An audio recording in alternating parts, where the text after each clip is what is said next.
हम सभी भक्तों के लिए फाग का महीना बहुत ज़्यादा इम्पोर्टेंट महीना होता है, लेकिन कुछ इम्पोर्टेंट इसलिए भी होता है क्योंकि इस महीने में आती है महाशिवरात्रि, एक ऐसा पर्व जिसमें हम सभी शिव जी भगवान का व्रत रखते हैं, उनका पूजन करते हैं। और इस दिन अगर हम पूजा सेवा करते हैं उनकी, तो भगवान हमसे प्रसन्न होते हैं, बहुत ज़्यादा जल्दी प्रसन्न होते हैं और हमारी सभी मनोकामनाओं को पूरा कर देते हैं। जैसे कि गृहस्थ जीवन के अंदर जितनी भी समस्याएं होती हैं, उसको अगर आप याद करके और भगवान को जल अर्पित करते हैं तो आपकी सारी समस्याओं का निवारण हो जाता है। लेकिन बहुत सारे लोग ये बोलते हैं कि हम तो इतनी पूजा करते हैं, इतनी बार हम शिवरात्रि का व्रत रख चुके हैं, लेकिन हमारी मनोकामना तो कभी पूरी हुई नहीं। पूरी इसलिए नहीं हो पाती है क्योंकि हम सही समय पर और सही पूजा नहीं कर पाते हैं। आज के वीडियो में हम जानेंगे कि शिवरात्रि पर हम किस तरह से व्रत रख सकते हैं, किस तरह से हमें पूजा करनी चाहिए। तो चलिए वीडियो को स्टार्ट करते हैं। शिवरात्रि वाले दिन आपको सुबह सुबह ब्रह्म मुहूर्त में उठ जाना है। इसे देव स्नान कहा जाता है। ब्रह्म मुहूर्त में स्नान करना होता है। इस स्नान को बोला जाता है देव स्नान।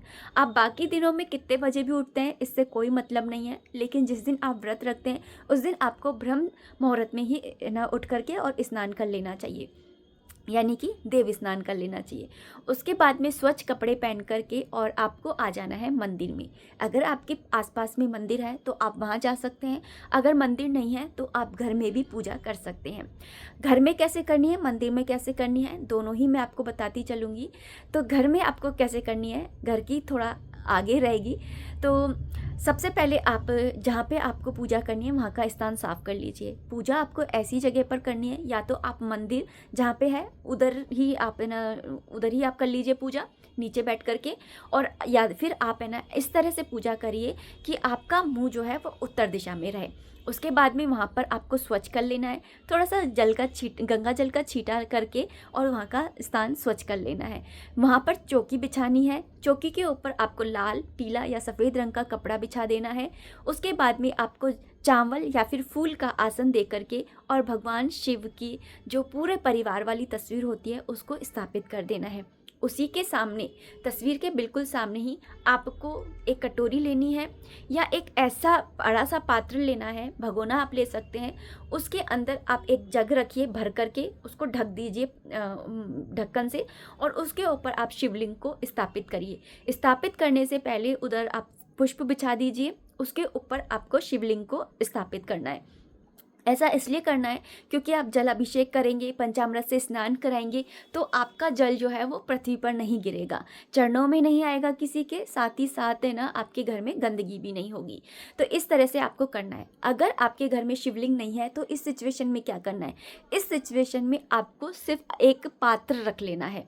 आपको अपने मन में ये भाव रखना है, जब आप जल अर्पित करेंगे तो उस समय आपको अपने मन में ये भाव रखना है कि आप ये जल भगवान शिव की शिवलिंग पर अर्पित कर रहे हैं। अगर आप ऐसा करते हैं तो आपको वही पुण्य फल प्राप्त होता है जो आपको शिवलिंग पर जल चढ़ाने पर मिलने वाला था। तो इस तरह से आपको करना है। मैंने दोनों ही सिचुएशन बता दी, अगर शिवलिंग ना हो तब भी, शिवलिंग हो तब भी। अब वहाँ पे आपने शिवलिंग की स्थापना कर दी है। अब आपको सबसे पहले करना है भगवान शिव को जो व्रत है उसका संकल्प लेना है। संकल्प लेने के लिए आप हाथ के अंदर सुपारी ले सकते हैं, पुष्प ले सकते हैं, चावल ले सकते हैं, और इनमें से कोई भी एक चीज़ ले लीजिए और साथ में जल। इस तरह से आपको हाथ के ऊपर रखना है और भगवान शिव का 3 बार नाम लेने के बाद में आपको अपने मन में संकल्प लेना है कि आप किस तरह से ये व्रत करने वाले हैं। जैसे कि आप अगर फलाहार पे करने वाले हैं तो आपको फलाहार वाला व्रत का नियम लेना है।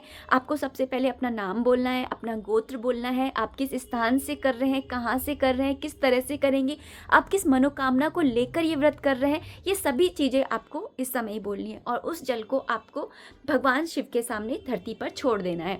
उसके बाद में आपको सबसे पहले भगवान शिव को जल अर्पित करना है। जल अर्पित कर, आप है ना सादा जल से भी अर्पित कर सकते हो, या फिर आप है ना एक लोटे के अंदर थोड़ा सा गंगा जल डालिए, उसके अंदर आप फिर पानी डालिए। अगर आप है ना पहले पानी डाल देते हैं और फिर गंगा जल डालते हैं तो वो मान्य नहीं होता है। आपको पहले लोटे के अंदर गंगा जल डालना होता है, उसके बाद में आपको जो सादा जल होता है वो डालना होता है। तो इस तरह से आपको डाल करके और फिर भगवान को अर्पित करना है। तो सबसे पहले आप जल अर्पित करिए, फिर उसके बाद में आपको उनको दूध अर्पित करना है। दूध के बाद में दही, दही के बाद में शहद, शहद के बाद में बूरा, बूरे के बाद में घी, और उनको अच्छी तरह से उनकी सेवा करनी है। शिवलिंग को अच्छे से, प्रेम से, भाव से आपको पूरे अच्छे से रगड़ के प्रेम से आपको उनकी सेवा करनी है। उसके बाद में आप जब बूरे से घी लग जाएगा तो आप बूरे से रगड़ के उस घी को रिमूव कर दीजिए। उसके बाद में आप जो जल होता है वो सादा जल, उसे अर्पित करिए और भगवान शिव की जो शिवलिंग होती है उसे एकदम से साफ कर दीजिए, मतलब कि चमका दीजिए। उसके बाद में आपको उनके ऊपर बेलपत्र चढ़ाना होता है, फूल अर्पित करने होते हैं, फल अर्पित करने होते हैं। फल में विशेषकर आपको बेर जो होते हैं वो अर्पित करने होते हैं। बेलपत्र मैं बता ही चुकी हूँ। इसके अलावा आपको जो भांग होती है वो आप अर्पित कर सकते हो, वो अर्पित करनी है। और साथ ही साथ आपको एक पान का जो बीड़ा होता है वो भी अर्पित करना होता है। पान ले आइए, उसके अंदर 2 लौंग, 2 इलायची और 1 सुपारी रख करके भगवान शिव को अर्पित करिए। तो इससे वो बहुत ज़्यादा प्रसन्न होते हैं, आपकी जो मनोकामना होती है उसको पूर्ण भी करते हैं। तो इस तरह से आपको ये सारी चीज़ें करनी है।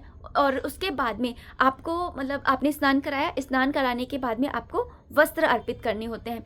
वस्त्र के रूप में आप है ना कलावा अर्पित करिए। कलावा जो होता है वो वस्त्र का काम कर लेता है। अगर आपके पास में वस्त्र है तो आप वस्त्र भी पहना सकते हो। उसके बाद में आपको पुष्प अर्पित करने हैं, पुष्प या फिर माला भी अर्पित कर सकते हो। उसके बाद में आपको बेलपत्र चढ़ाने हैं उनको। बेलपत्र पे अगर आप श्री राम लिख करके अगर अर्पित करते हैं तो भगवान बहुत ज़्यादा प्रसन्न होते हैं, क्योंकि भगवान शिव के हृदय में जो वास करते हैं वो भगवान राम ही हैं या फिर भगवान कृष्ण ही हैं।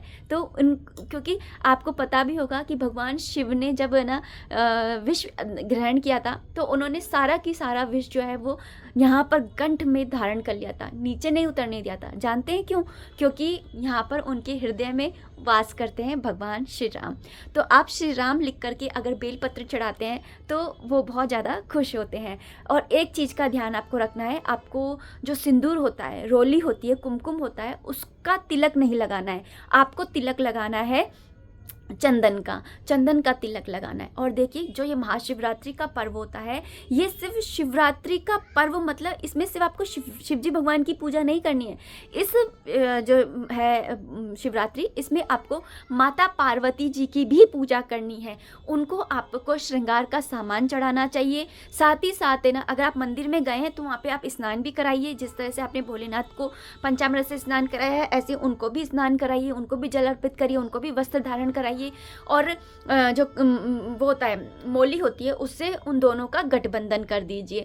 तो ये करने से आपके गृहस्थ जीवन में, आपके विवाहित जीवन में सुख शांति आती है। और जिस घर में सुख शांति होती है दंपति के जीवन में, वहाँ पर माता लक्ष्मी का वास स्वतः ही हो जाता है।